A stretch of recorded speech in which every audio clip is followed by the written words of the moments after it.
from HopZine.com. Thanks for joining me for another video beer review. This time I've got a bottle of beer from Cloudwater Brew Co in Manchester. This is a bottle of their Session IPA. It's 4.8% ABV.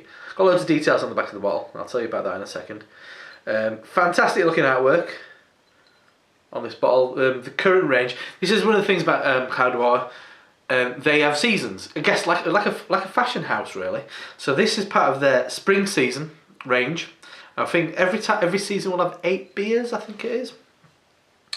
And every time the artwork will be different. Obviously the branding will remain. This label may kind of that kind of like area may always change. Because this is a specific kind of artist, I think, or a group of artists from Manchester. Obviously the cool little kind of logo will always be hanging around somewhere. Really kind of strong branding, really kind of like unique, really cool. Not too kind of like, not jumping on any bandwagons at all. Really kind of like ploughing their own kind of field really with this one. And just conceptually, I think they're really interesting. I'm not going to get into that now. I think I couldn't do them justice. I think it's a real kind of a good idea. We had a really nice chat with I think Paul up at the brewery, along with Will and Emma and everybody and James. Really, it was a fantastic afternoon. Anyway, waffling. Back to the beer. Session IPA. So it gives you all the details. So the malts are Best Ale, Clear Choice. Weird sound, weird names, aren't they? For malts, wheat malt, caramel, and light Munich. The yeast is USO5, so that's essentially, I think, as close to kind of like they call it Cal Ale yeast, so similar to what Sierra Nevada uses. I understand. So the hops, I know that's what you're all interested in, is Pearl, Centennial, Citra, and Mosaic. Fantastic. So let's get this cracked open in the glass. Less waffle. I might go and film some at Cloudwater one day. I think they're really worth talking to. I think it's just, as I said, I think there's a really interesting concept behind what these guys are doing. They're kind of doing something a little bit different. You might not notice it from the kind of from afar, but if you get involved and have a chat, you'll really kind of like get under the skin of it all. It's really interesting. Anyway. Cool glass. So I mean, they open.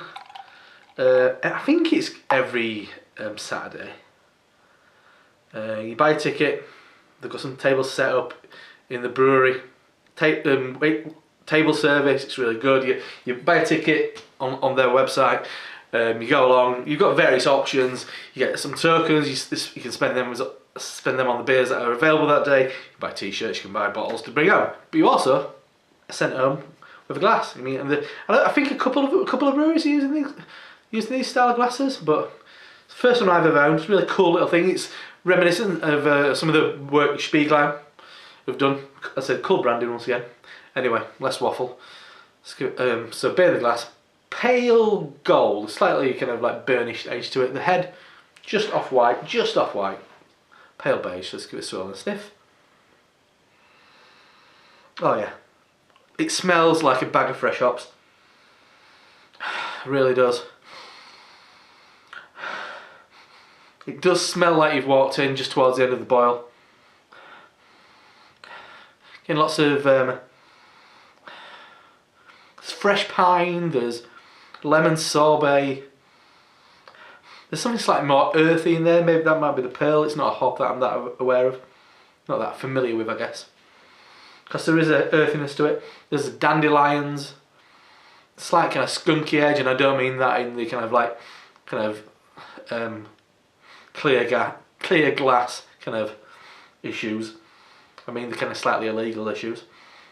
Obviously that's not in there, but obviously marijuana is a close relative to the hop, so yeah. I mean it is in there. Pineapple, kind of like a pineapple cake, like an upside down cake. Because there's a sweetness to it, but there's also kind of slightly kind of like pungent pineapple kind of aroma. I think that's the one thing I'd say about the aroma, pungent. Anyway, let's dive in. Cheers. This video is taking too long as it is.